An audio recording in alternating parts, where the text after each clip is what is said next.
Hi, I'm Miss Ferrante, and these are my fourth graders ready for a story. Today I'm going to read Amazing Grace, one of my favorite stories. It's by Mary Hoffman. Amazing Grace. Grace was a girl who loved stories. She didn't mind if they were read to her or told to her or made up in her own head. She didn't care if they were in books or movies or out of Nana's long memory. Grace just loved stories. After she had heard them, and sometimes while they were going on, Grace would act them out, and she always gave herself the most exciting part. Grace went to battle as Joan of Arc. Whoops. Let me get that picture straight. And she wove a wicked web as Anansi the spider.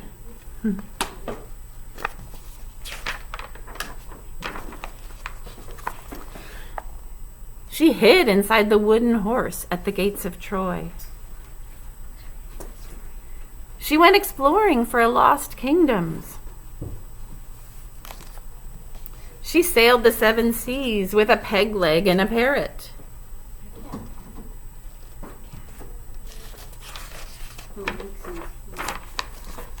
She was Hiawatha, sitting by the shining sea, the shining big sea water. And she was Mowgli in the backyard jungle. Most of all, Grace loved to act out adventure stories and fairy tales.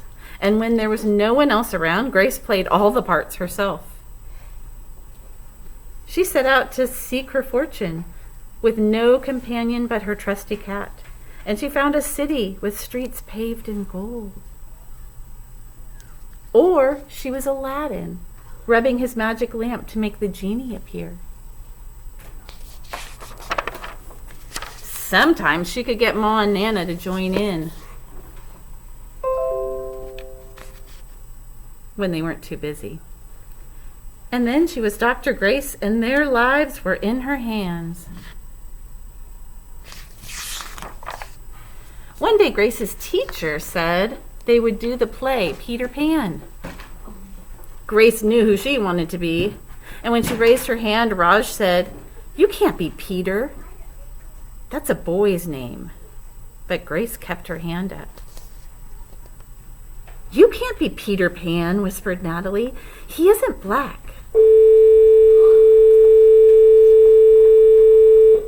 But Grace kept her hand up.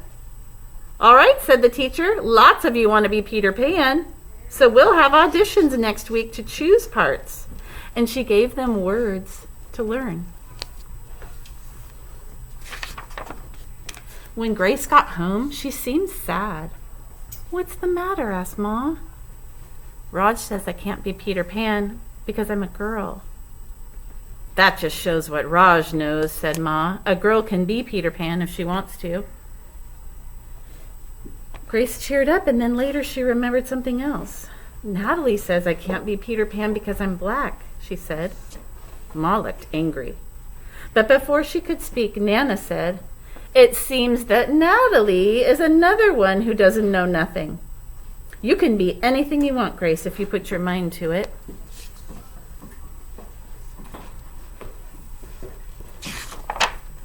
On Saturday, Nana told Grace they were going out.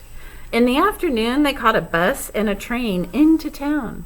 Nana took Grace to a grand theater, and the sign outside read, "Rosalie Wilkins in Romeo and Juliet," in sparkling lights. "Are we going to the ballet, Nana?" asked Grace. "We are, honey. But first, I want you to look at this picture." Grace looked up and saw a beautiful young ballerina in a tutu, and above the dancer, it said, "Stunning new Juliet."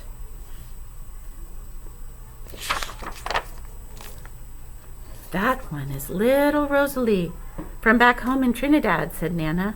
"Her granny and me, we grew up together on the island. She's always asking me, do I want tickets to see her Rosalie dance? So this time I said yes." After the ballet, Grace played the part of Juliet, dancing around her room in the imaginary tutu. "I can be anything I want," she said. On Monday, the class met for auditions to choose who was best for each part. When it was Grace's turn to be Peter, she knew exactly what to do and all the words to say. She had been Peter Pan all weekend. She took a deep breath and imagined herself flying. When it was time to vote, the class chose Raj to be Captain Hook, Natalie to be Wendy, and there was no doubt who would be Peter Pan. Everyone voted for Grace. "You were fantastic," whispered Natalie. She's an actress. The play was a big success, and Grace was an amazing Peter Pan. After it was all over, she said, "I feel as if I could fly all the way home." "You probably could," said Ma. "Yes," said Nana. "If Grace put her mind to it, she can do anything she wants." That's the end of that book. Thank you for listening.